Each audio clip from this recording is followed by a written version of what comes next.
We agreed that we govern our lives, our decision making on balance of probability. Yeah. When I ask you the question, are the words that you're speaking are words that you're choosing? In other words, that way. Right, which means on balance of probability, that is the more likely concept. No, because guess that what? But Tony. No, it doesn't. With all due respect, Tony, often the first thing that comes out of our mouth in relation to a particular question is what we truly believe, especially when we don't give ourselves too much time to analyze the question. You do know that what you're discussing now, I've already been grappling with this for about 40 years. Well, don't grapple. No, you need to grapple with it. Just turn to God and all your grappling will end. I think grappling, that's why it's called jihad, isn't it? It's supposed to be a struggle. Jihad is not supposed to be an endless grappling of understand or accepting the truth. No, because I'm aiming for, I want, like you want, absolute morality. I'm hoping it's in there to be found.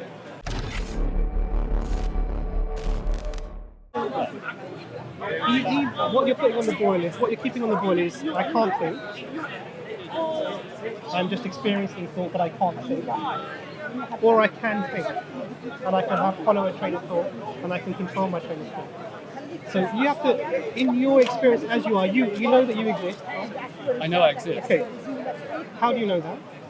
Because it's a priori, pre-intellectually unavoidable. It's even deeper than that. I think it's I feel, therefore I am. It's even better than I think, therefore I am.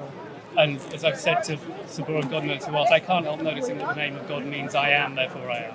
I think God got it just right. Okay, when God went I am that I am, I think he absolutely nailed the core accent. Okay, now you're quoting God. Yeah. Which is why I'm not just an atheist. So there's a lot going on in religion. There's too much going on. There's too much going on in religion for it all to be nonsense. Okay. Tony, do you get gain? So do you think you can think, or you don't think you can think? I think the honest answer is I don't know if I'm an epiphenomenon or if I'm an agent, but I have to grapple with Tony, do you think this conversation we're having is just a domino effect from the beginning of the universe? Or is it something more, let's say, more meaningful than that? I think there's about a 30% chance it's a domino effect. I think there's a 50% and a 70% chance that it's not. Strangely enough, no, because I think there's a 50% chance we simply aren't understanding the question. That our brains we fundamentally misunderstood how to frame the question itself.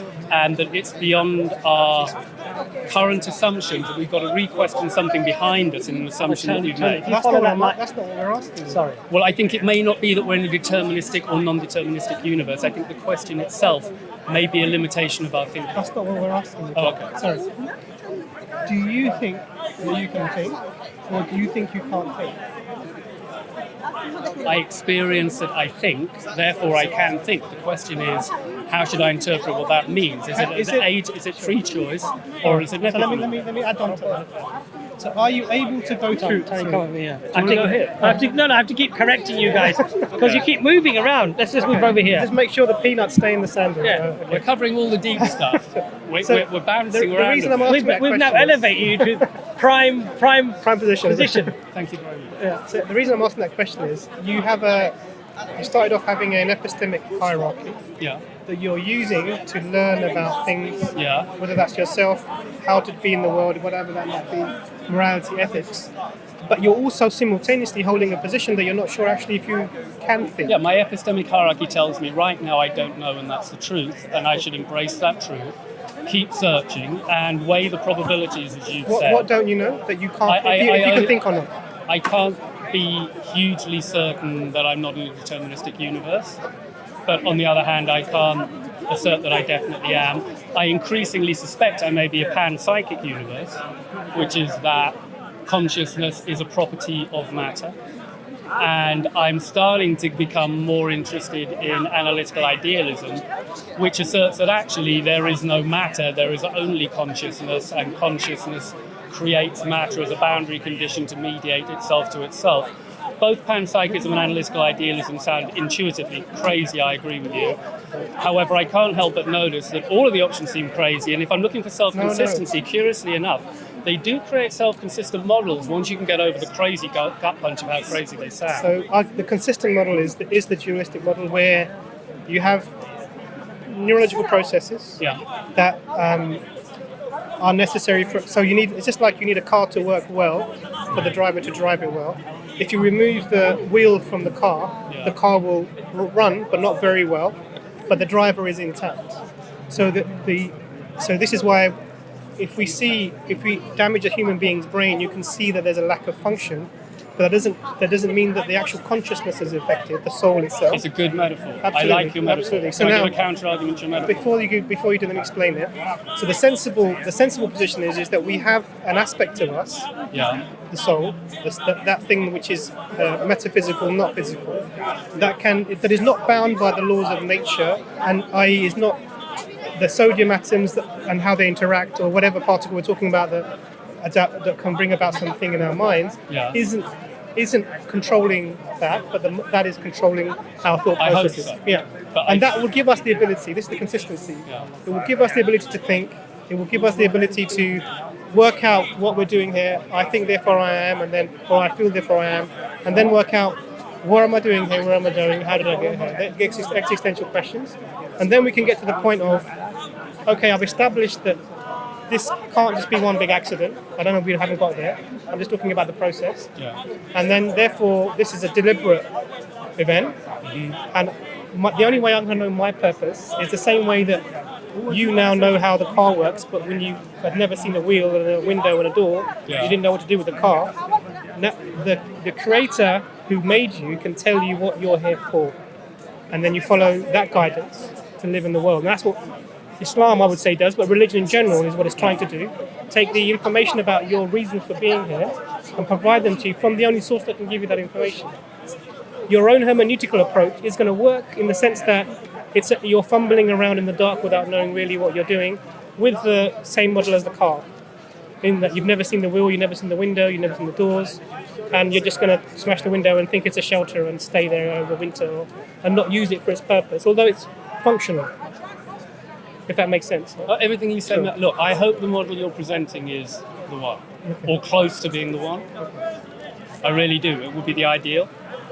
I'm just trying to be honest, because I'm also taught by all the religions that you should be brutally honest with yourself and that there's virtue in this, and to value self-consistency. And in the interest of doing that, I can't help. I like your car analogy, and I view something similar, which is that if you damage the mechanism of the neurology, it doesn't follow that the neurology has to cause consciousness. It can be more like, if you cut the electric wire, you might think that you've cut the electricity itself, but you haven't. You just cut the medium through which the electricity travels. So in that metaphor, electricity would be consciousness or the soul. Neurology would be the wire you cut. I like that metaphor. Now I have to play my hard argument to the metaphor I like. My hard argument is my own personal experience of what I consider to be personal to me, my sense of humour, my mood, my emotions and my feelings. I can't help but notice how profoundly they can be affected by mere material objects. How much they can be affected by simple material objects, dead matter.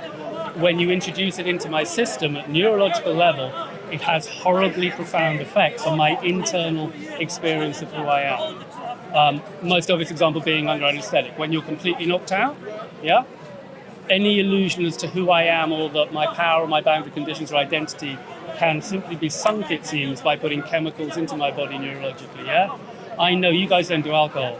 I know from taking drugs, which I have done occasionally in alcohol, how much those do alter your moods. And I sometimes wonder if the Muslim community, because it's very diligent in not going near drugs, which I think basically is a very good thing, maybe gets underexposed to opportunities to see how much your mind can deceive you. Whereas the decadent West, for all of its decadence, and I think you have an edge on this, we are very regularly exposed to the humbling experience of how much our mind is a slave to the chemicals and the materials. And I'd rather not run from that harsh truth. I'd rather integrate it into a still optimistic moral framework where I still have Fitrah and I still have a moral purpose. Tell me, we're having a conversation. Are you choosing the words that you're speaking? Just give me two examples. Just on this. It feels like I am. Yes. But I might not be. So that's the point, Tony. That is the point. The point is that when you say there are four options and you're going for dualism, I think you said, right? Yet in reality, when I ask you the question, are you choosing the words that you're speaking? It feels that way. Right. But when it feels that way, that actually becomes the option that you're more convinced by. No, because I'm having to synthesize my gut instinct with my epistemic hierarchy. See, Tony, the point here is this. Had you not felt that way, the first thing that you would have said to me is, I don't know if the words that I'm saying actually are coming from me. But you didn't say that. You intuitively, immediately said, yeah, it feels that way. And what Imran is simply saying to you is, don't fight your Fitrah. Don't fight that. But my life is full of experiences. Don't fight that. Two examples. That's what I give two examples. I don't want to damage it by treating it too casually. And always going, hey, my Fitrah will get me off. I want to be diligent. We're not saying that. Okay. Do you know the number of times that my gut and my instinct has deceived me? We have to know about ourselves that the human mind is a very clouded and self-deceiving thing. Human beings are self-deceiving animals. You might not like the term animal, but for now, yeah? And religion, again, bravo religion, is so aware about it. It's constantly confronting human beings by going, your vision is clouded. Remove the mote in your own eye. Try and see as truthfully as possible. To be aligned with your Fitrah is to see truthfully. So I have to be aware how flawed this mechanism is. We agreed that we govern our lives, our decision-making on balance of probability. Yeah. When I ask you the question, are the words that you're speaking are words that you're choosing? It feels that way. Right, which means on balance of probability, that is the more likely concept. No, because guess that what? But Tony. No, it doesn't. With all due respect, Tony, often the first thing that comes out of our mouth in relation to a particular question is what we truly believe, especially when we don't give ourselves too much time to analyze the question. So, for example, when somebody says, "Do you love your wife?" and a person says, "Yeah, I love my wife." Generally, it probably you're a romantic. I am a romantic. I like romantics. Right. I like romantics. Generally, if a person then says, "Oh, I love my wife," now that could mean that perhaps this person doesn't love their wife. I know. Now, when I said to you, Tony, the words that you're speaking, are you choosing? In other words, there's choice. You're consciously choosing to construct those words. It feels that to mean or conform with your beliefs and your argument. You said it feels that way. So what Imran is saying to you is, don't block that feeling. Take that one step further. I love that you're a romantic. I wouldn't want to get that out of you. I think it's great, and I'm a romantic too, believe it or not. I think it's worth fighting for being a romantic. I wouldn't doubt that, Tony. You seem like a very nice guy. Thank you. Appreciate it. So, here's the problem with the counter-argument to what you were saying. And you're right, the unconscious mind will often speak before the conscious mind is interrupted. Okay, that's very Freudian. However, here's something else I know about my instincts. My instincts are that the world is flat. Okay? Definitely. If you just say to me, Tony, stop hypothesizing about all of this cosmology and round planet stuff. Just look around you. What is your instinct? Is the world flat? And the answer is, of course it's flat. My gut screams that the world is flat. I've had to learn the lesson that no matter how hard my gut can scream something, when it doesn't sync up with the epistemic hierarchy and synthesize, probably I shouldn't just settle into complacency. To be fair, you missed the point, Tony. Go on. Because if I said to you, what shape is the Earth? And you said, without thinking, you said the world is flat. Yeah. You know what I would gather from that? What? Tony thinks the world is flat. Yeah. Right? When I said to you, are the words that you're speaking words that you've chosen? You said it seems that way. Yes. Which means that Tony believes that he has a choice. No. Because it would seem that way even in a deterministic situation where I wouldn't have a choice. So what I would suggest then... Sorry, I'm dragging you guys way off. I just wanted to just make two things. Sorry, my fault. Where would you like... You probably want to wrap... I don't know. How do you feel? What would you... Sorry, I feel you've been really, really kind in giving me this amount of space and indulging my thinking Tony. this It's not much. about being kind. It's about being fair. I don't... What can I give you back? We don't need anything. We don't need anything, Tony. And to be honest, your company's been more than enough. We're not showing you anything that is exceptional or exceeding what our religion tells us to do in the first place. Well, you're far less pedantic and confrontational than many people. We have courtesy, and we have respect for one another. Yeah. Even if we disagree with each other's views, we're not permitted as Muslims to behave in a derogatory manner, in an ill-mannered manner, because the very concept of character in Islam is very important, and how we deal with one another, despite even religious differences is actually very, very important in Islam. And so for us not to show you, it's not about favor, it's about courtesy and about being fair. And we have to give you an opportunity to explain what you believe. And that's just being fair, and that's what our religion tells us to do. But my point to you, and Tony, I think the point that Imran was making is, fundamentally, you are on this planet. You believe that you exist. Mm-hmm. You believe that this world exists. The question is, have you asked the question, what am I doing here? Yeah. What's my purpose of life? Yes. Yes? And the answer to that, if one follows a logical and a rational thought method, is that who is best to answer that question in a form that is absolute, even though my interpretation of that message might not be an absolute. Who is best? Is it the community? Is it the people? Is it me, myself? Or does there have to be something outside of this universe that is all-knowing, that has perfect knowledge and perfect guidance? Now, what I would say, Tony, is this. I think rationally we would have to accept that if we deny the existence of God, then everything else fundamentally becomes meaningless through logic or reason, even though we might arbitrarily give it value. So a child, for example, being killed is an evil thing. Okay? A stone being smashed might not be an evil thing. But from a purely materialistic concept, you would struggle, other than arbitrary and what feelings are, to differentiate the two set of atoms being rearranged. It would always be arbitrary, and it would always be consensus, and it would always go upon feelings. But you would never be able to have certainty or surety of the disparity between the two. And that can only be explained by an all-knowing, perfectly knowledgeable being that tells you that the stone is unimportant to smash it, but the baby is very important.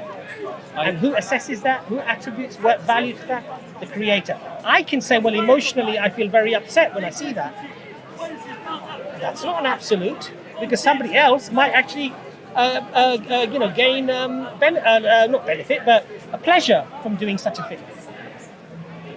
So that's what we're trying to say to you now. I don't know how to put this. Now the question you that do I know asked that you do know that what you're discussing now. I've already been grappling with this for about 40 years. Well, don't grapple. No, you need to grapple with it. Just turn to God, Okay, and all your grappling will end. I think grappling. That's why it's called jihad, isn't it? It's supposed to be a struggle. Jihad is not supposed to be an endless grappling of understand or accepting the truth. No, because I'm aiming for, I want, like you want, absolute morality. I'm hoping it's in there to be found. Okay? I understand why you're saying that the only possible framework for there being moral absolutes is if there's an outside creator. But I think it's just a bit more nuanced than that. If there is an outside creator as you envisage him, then yes, we definitely have absolute morality. So we concur on that. However, I think if there is a creator in a slightly less literal sense, I think that can still create a platform for absolute morality. So the question is, how clearly defined does this God have to be before we can still have an absolute morality? Tony, before you can answer any of those questions, you've got to be able to think. Yeah. So you're not there though. How do you mean? You're not sure if you can think. No, we've already agreed we're playing probability, so we're not sure. No, we know that. Well, you said Freudian slip, and Freudian slip normally means what's on your mind comes out on your tongue. Yeah, but I wouldn't use that as an absolute I know you wouldn't. reality I know, in every but Tony, situation. now you're going to throw that under the bus. But what I'm saying is, Tony, what you said, if it were a Freudian slip, was what was actually in your mind and what you actually believe was what you uttered without overtly analysing it. I hope that you're right. Look, we're up for Fitrah. When God, with regard to moral absolutes, if there's a God, then consider there are two ways that he might instill his moral absolutes. He might instill them externally as the deity who just dictates things from afar, or he might encode them within the default laws of nature he creates, because whether you're a theist or an atheist, you do believe there are default laws of nature. Yeah? Could there be both? Yeah, there could. How do you... just can we agree on what I just said? Do we agree that whether you're an atheist... One is an internal concept that's been given, and then the other one is an external guidance or a guidance that accompanies that. Could there be both? Damn, I'm not getting it. Sorry. Go on. So you said that there could be either an internal fitrah that's just been instilled in you, or there could be external guidance to confirm those things. Not quite saying that. Sorry, you're right. I get so my question to you would be, could there be both? Yeah, I'm saying they could sync up. In other words, and what investigation have you done? Let's use a different one. Let's use let's not. No. It's a metaphor. It'll get us there. No. Before we do that, what investigation have you done to figure out if both exist? I.e., the fitrah. I've scanned I was scanning as hard as I can for self-consistency. Have you looked at the Quran? Yeah, I've started reading it. You've started reading it. It's fantastic. And also, I'm praying, which is annoying some Muslims. I've heard that you started praying outside. Well, I've done other kinds of prayer as well, and I kind of feel like I'm trying to practice what you preach, because I think prayer is intrinsically a good thing, and you guys understand that, and it is. It will keep your vision truthful, because it will force you to confront a certain level of humility, which is appropriate to seeing the world accurately and truthfully in accordance with your fitrah. Everything you're doing and you're saying, actually, internally to you, should be confirming the existence of a creator. Because you're praying. Now, praying to who? Who are you praying to? But you have to be able to think. Actually, fundamentally, I've cut it off. But Imran's fundamental foundational question is, if you are not sure whether you're even thinking, how can you investigate? But I still have to make choices. But, no matter what. How can you make a choice then? Well, are you making? I'm compelled. It's not. No, but you're not making a choice if you're not thinking. But you're compelled. You're right. It's not. There's no choice. It's not a contingent thing. I am compelled inevitably to make choices. Those choices inevitably have consequences. Therefore, I have to make them as best as I can. But you can't on make a scale choices, of probability. I have to. You can't make them. They're inevitable. No. You can't even think. You're playing deterministic irony with me. I understand. But the point I'm making, whatever happens, I'm going to experience that I have to make choices. Yes, they may be deterministic or not. Actually, the point is mute. From a pragmatic point of view, I inevitably experience I make choices. Yes. I inevitably experience I have to grapple with that. I'm not going to sit here and over-intellectualize determinism. Now, the point I was making is, in your epistemic hierarchy, I said it's sat in a field of thinking and logic. If you don't have the thinking and logic, even though I think, therefore I am, or I feel that it goes out the window, everything else will fall away. And you're putting yourself in the position where you're taking away the ability to think from yourself, but still trying to say, I need to investigate and rationalize and come to a reasonable conclusion. Yes. Now, for me, that's contradictory. Because unless you can think, you can't conclude. I'm not aware that I've said I'm not thinking. Okay? I'm open to the possibility. You said you're not sure. I know I'm not sure, but we've agreed that not being sure is okay, haven't we? And now you seem to be holding it against me.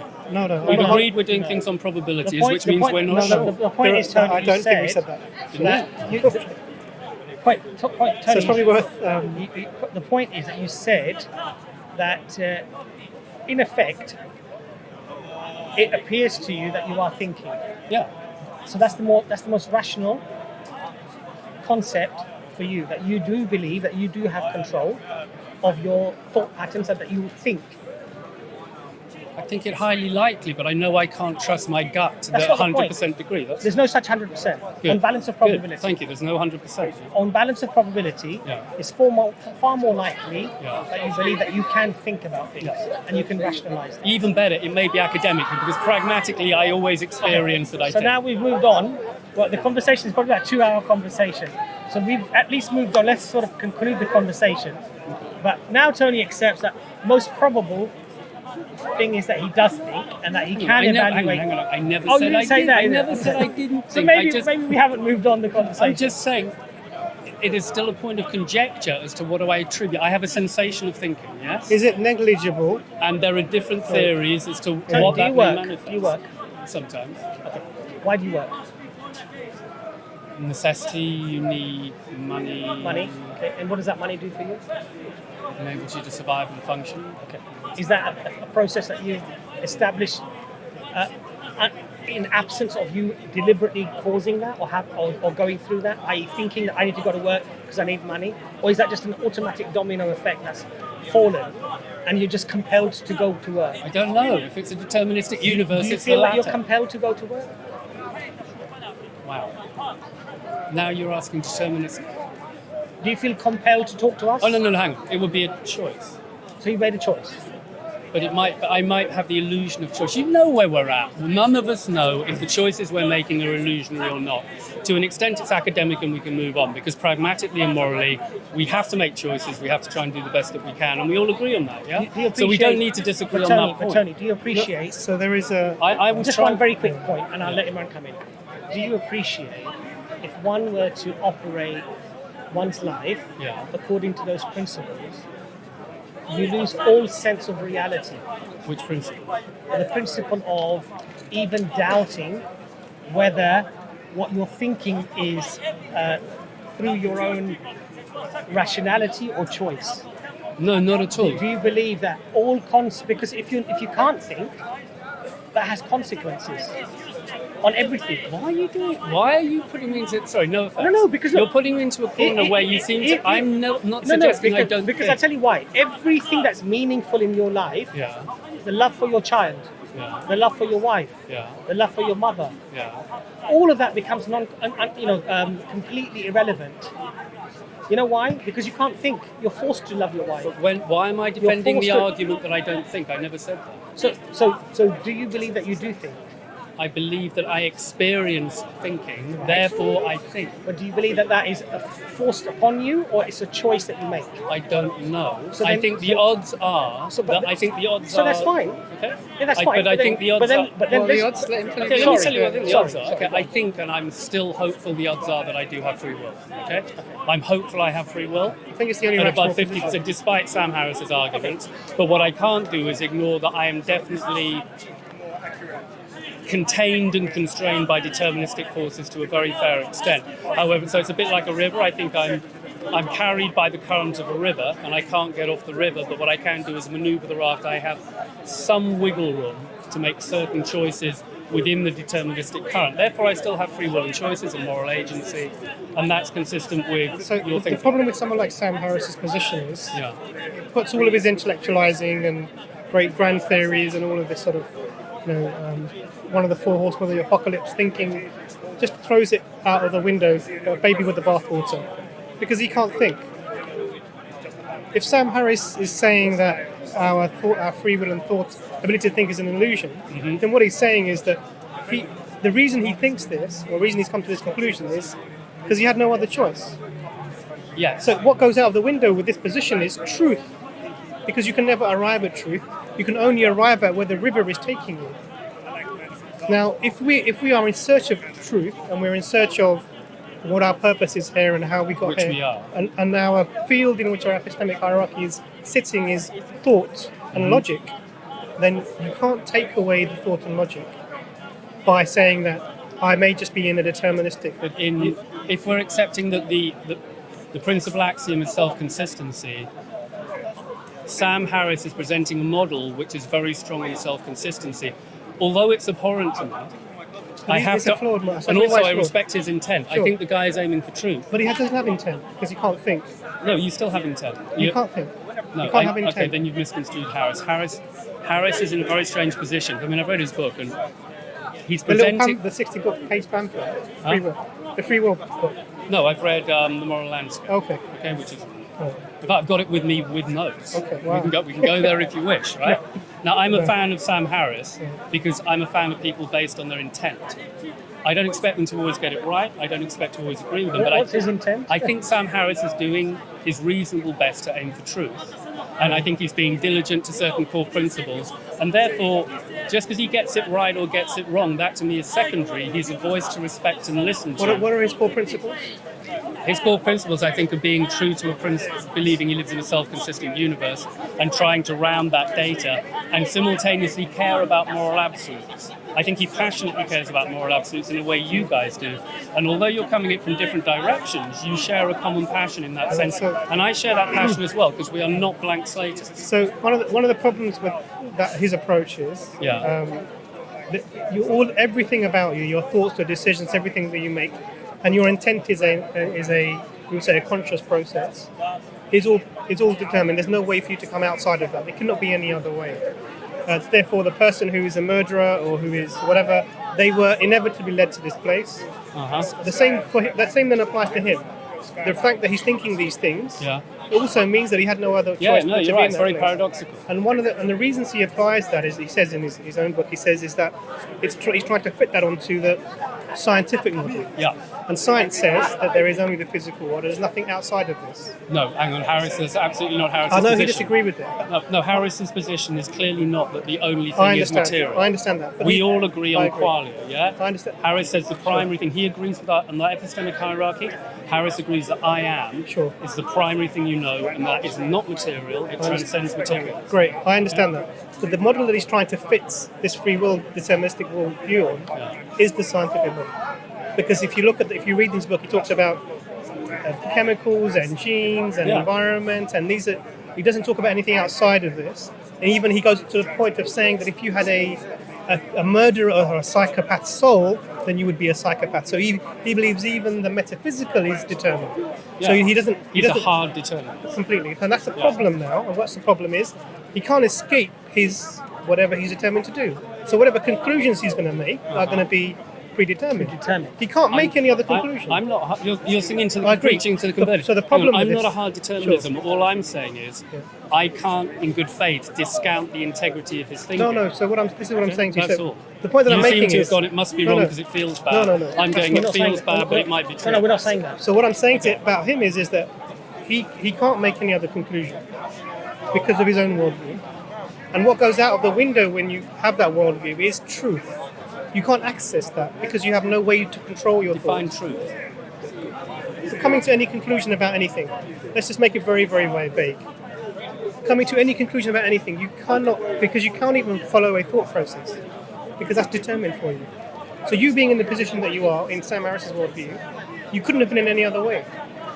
Even to the point of you're wearing the clothes that you were predetermined to wear, because you couldn't have made any other choice. You seem to think I'm disagreeing with what you're saying. No, we're I'm not. not. You're We're pointing not. out the paradox of determinism. Paradox of the Sam Harris's position that he has. What I'm not doing at the moment is moving into the paradox of, and I may have got this wrong, but conservative Muslims, correct me if I'm wrong, you guys are compatibilists, which means on the one hand you believe you live in a deterministic universe, which at the moment you're speaking against, and you simultaneously believe you have free will, which means you've added a whole level, and on this point we will start disagreeing. I don't buy compatibilism, and I'm very interested in discussing that with you guys. Sure.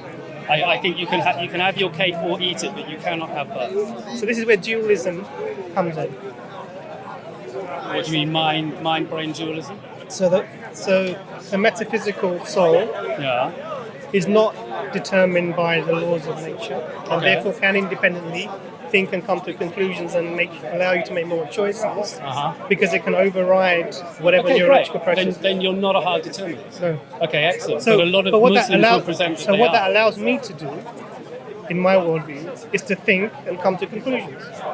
And what I'm saying is more consistent. Even your point of view, it's more consistent to be in that position than to say, actually, ultimately, I can't think and make choices. Everything is predetermined, or I'm not sure about it. And the lack of being sure means that you have to weigh the consequences of the two different positions. Mm-hmm. So if you're not sure about whether you can you can think independently and come and follow a train of thought, then you can't arrive at any truth. You can only arrive at that which you were predetermined to arrive at. Surely the truth, well, the facts would be, if in Harris's model there are possible facts, the facts would be that you are an epiphenomenon of a neurological mechanism, which is inevitable. It is possible that's a factually accurate statement. I don't like that factually accurate statement, and I understand the paradoxical implications of it, and I'm hoping it's not the case, but I'm not willing to discount it if I'm going to be loyal to the principle of self-consistency. So in that model, if he's arrived at that model, he couldn't have arrived at any other model. Correct. It's paradoxical. So that means that there's no way to determine if that's true or not. So it can never become a fact. Okay. Given that Sam Harris physically exists, given that he has written words, they are in a book, those are facts. Yeah. Okay, there is clearly some truth here, No. because there are a bunch of facts. No. Yeah? And when there's Tony, where there's you're missing facts, it. there's truth. You're missing it. Actually, I don't believe that. He absolutely. So he's writing things that he had no choice but to write. In fact, the thought process that went behind the book, he had no control over. Why do you think I don't understand that? No, I know I what you're totally saying, understand that. But I'm telling you the consequence of that belief. So therefore the belief, for me, it makes it untenable. I understand for you it does, and I Okay. totally understand why. And for me, it makes it horribly unpalatable.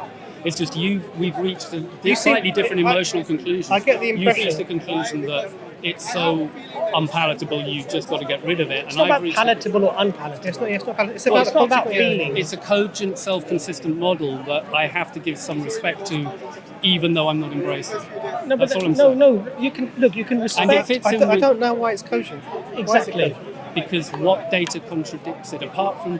The fact that I'm thinking contradicts it. No, because it's already explained that, It doesn't you'll be explain. an epiphenomenon of your neurology, so of Sure. course you experience it with thinking. So the thing, if you've ever been a passenger in a car, Yeah. then you know that where the car goes and where your perspective isn't determined by the vehicle. You can look around and you can do things, whereas the driver's focusing on the road and the car's going a certain way. Yeah. If I'm being taken for a ride in my thoughts, Yeah. I would know that. No, you think you would, but the whole hypothesis is no, you wouldn't. That's the Okay, point. all right. So therefore, You that would, by definition, you wouldn't understand the I understand. illusion you were under. Okay. Now, the reason it becomes incogent or uncogent for me, whatever the correct conjugate is, the consequences of that therefore mean whoever came up with that theory Yeah. is themselves simply experieing a Yeah, train it's of thought paradoxical, that but led it to doesn't them. stop it being factually accurate train of causation. It's contradictory because the person that's come up with the idea, if they hold to this theory, Yeah. is undermining the process by which they came to the idea. No, they're just saying it was inevitable that my theorizing would align with the facts, No. causal facts. No, what they're saying is that I am a passenger in my conscious stream. Yeah. My conscious stream has arrived at this point, and therefore I'm expressing this conscious stream as this idea of epiphenomenalism. Yeah? Yeah. That none of that makes it a fact. In fact, all he's saying is that I'm sitting in this raft, and the raft has taken me here. Nothing about truth seeking or arriving at truth. Well, Because again, I'm asking you to define what you mean by truth, and we said this just ages back. establishing anything to be true. What do you mean by truth? Seriously. Reality. Anything about what do you reality. mean by Any facts. These are the key questions. Okay, Seriously. What do you mean by reality? Okay. and truth? Do you believe that there is an absolute reality of our existence? The more I think about a question like that, the more I've got to unpack how much I know about what it really It's means. not about what you know. Well, It's about is there in order to answer is it there one honestly. is there one reality that's the truth and every other reality that's wrong? I think it's more complex than that. Okay. I think I've got to can you define- have mutually exclusive realities for the No, same no, for the I same don't event? believe. Right, so I don't believe in the Okay. principle of self-consistency. Okay. I do believe in the principle of So self-consistency. there is one reality. The Platonic principle of non-contradiction, Right. which Okay, I that's believe, fine. which you guys probably believe in, so we've got common ground. So there's one reality that is the reality. The reality, Regardless of whether I discover it or I don't discover it, or I come up with some different combination of other realities that I might perceive, Mm-hmm. nevertheless, there is one reality that's the absolute truth. seems highly... No, it's not that simple. It's just not that simple. Because you're using such a... I'm not saying you're crazy or off point, and I'm not trying to be nitpicking Okay, either. let me put it I'm this just way. saying it helps if you define your terms. Okay, let me. And in the okay. conversation we're having, I think there's, for example, a difference between Okay. facts and truth. Okay. Now, unless you're buying into that distinction, No, the conversation we have will be quite difficult. Tony, somebody who's never seen an elephant, Yeah. and somebody says the reality is, absolute reality is, an elephant has 4 legs Yeah. and it has a trunk, and I've never seen an elephant. Okay, somebody else says it has 3 legs. Somebody else says it has 2 legs, 1 leg, no trunk, a beak. Yeah. Is there an absolute reality to what an elephant basically is? Well, there's an ontological elephant fact. And it has 4 legs, Okay. Now unless it it's disabled or now some it other manifests to the various people in your story as a phenomena, and they're reporting information anecdotally. Right. But fortunately, they can climb the hierarchy and empirically look at your ontological issue. elephant. They haven't looked at it. That's Okay, if they haven't without looked- looking at it. Right, so they're weighing is there, up. No, They're weighing up. no. Forget weighing up, Tony. Is there an absolute But they're reality? giving- Tony, look, if I don't even bother to go and investigate or try to find this elephant, In your example, sitting in my armchair at home, I've never seen an elephant. I have 10 different people who say 10 different things about the elephant. I get it. So I am And covering one says 4 legs and a trunk. I'm covering it. I'm not going to go and bother to look at David Attenborough. Say, here we have the elephant in the African jungle. I am covering your question. Okay. Okay. But is there an absolute reality to that issue? That the elephant issue. indeed has 4 is there an absolute reality that the elephant has 4 legs and a trunk? See how difficult it is to quite pin down. I think my answer was actually pretty good. You presented me with a question which gave contradictory anecdotal evidence. Yes? Right. That was the dilemma you presented to me. My solution is, we know on the epistemic hierarchy, we can trump it, by actually checking it empirically and going and looking at the ontological elephant that really exists. You missed the point, now, you in your analogy have said I'm not allowed to do that. That's right. Okay, so now I've just got anecdotal evidence to go on. Have I ever seen an elephant before? No. Right. So what I've got is 4 people giving me different descriptions of an animal I know nothing about beyond their description. That's right. Okay, now all I can do is probably ask what are the characters of those 4 people? You missed the point. Look, I think you're missing the principle. And the principle is that there is a reality that an elephant... There's an ontological elephant. There is a reality that the elephant has 4 legs and a trunk. Even if I've not seen it or proven it empirically, that's the reality. That's ontology, of course. Okay, so the point that Imran is trying to make to you is that if you go down the route as Sam Harris does, then there is no reality. That doesn't follow. That's not reality. No, that doesn't follow. It doesn't. There is ontology. Yeah, there is ontology. That's Thank you. There is ontology. The point is. is. There is. You know, I'm so tired. I've gone brain dead. We're going to stop after this. I've actually gone brain dead. I've actually made a point. I started with the elephant. And then you went somewhere else. And I went somewhere completely else. The point that I'm trying to make to you, Tony, is that there is an absolute fact or an absolute truth that an elephant has 4 legs and a trunk. I agree. It's irrelevant or I call that a fact. It's a fact. But that fact exists despite me proving it or not proving Independent it. of perception, Independent of evidence. ontological reality exists. Right, so sorry Imran, I don't know where I was going with that. My job is to try and see ontological reality. I must say, you've got some real stamina, Tony. But you can only do that. I've been thinking about this stuff for so long. So the only way to do that... And I always feel like I'm so close to a breakthrough. You are very close. The only way you can... Sorry, there's something on your face. Just here? Yeah. If I just spat a peanut No, you haven't. really it's a fly. 1 second. Just do that. That's it. It's gone. So... Sorry. The only way you can look at any fact and try to determine its validity is to use your mind to think. Now, and this is why I'm so surprised that you say that I find this determinism in terms of thought so unpalatable, but you hold on to it. I think it's something that should be completely rejected. It does not make sense. But I've got so much precedent in my life for finding out things are true that I find profoundly unpalatable. Because I've encountered that again and again, and I've seen that if I want to run away from a harsh truth, it doesn't pay long-term dividends. And in fact, I think religion teaches you to confront hard truths. So, but I think we're talking about 2 different things. Why? I'm trying to apply a principle of being as honest and truthful as possible, even when it's unpleasant, in the faith, and I do mean faith. That if I adhere diligently to that principle, it will carry me through the dark tunnel of the apparent problems I'm seeing in front of me. Okay? I'm driving on faith here, which is another reason I think we're using the word faith in a different way. What I would say is... Not necessarily. I'm having faith in the process. And I'm having faith in the things that tell me I have a fitrah to steer me through that process. And that in doing that, I will encounter much adversity. Okay, you know what, Tony, I'm going to ask you one question. Yeah.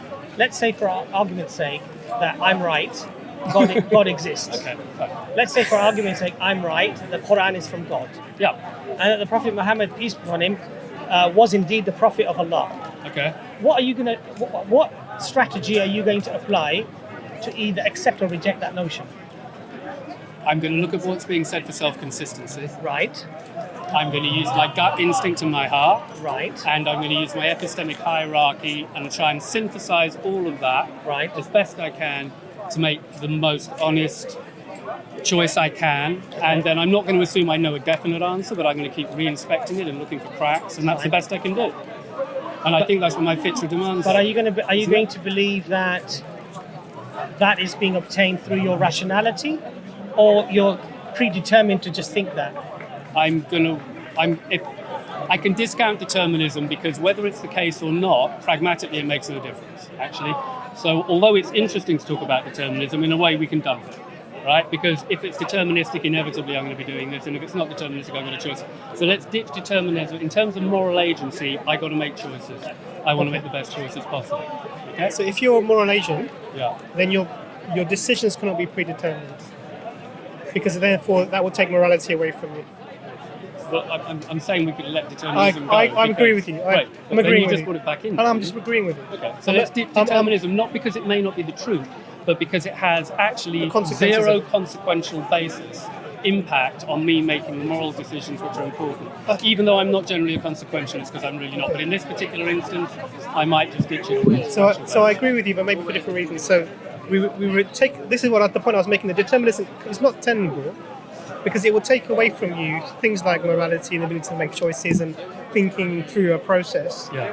And therefore, we do that all the time. And if I believe I'm accountable for what I'm doing, either to society or to the creator, then I need to be a moral agent. Determinism takes away your moral agency, particularly in the Sam Harris model. So we're all agreeing that. So we're all agreeing we can think. We could simplify our discussion by letting go of determinism for a bit. Yeah. Yeah. We all agree. No, I don't think we should.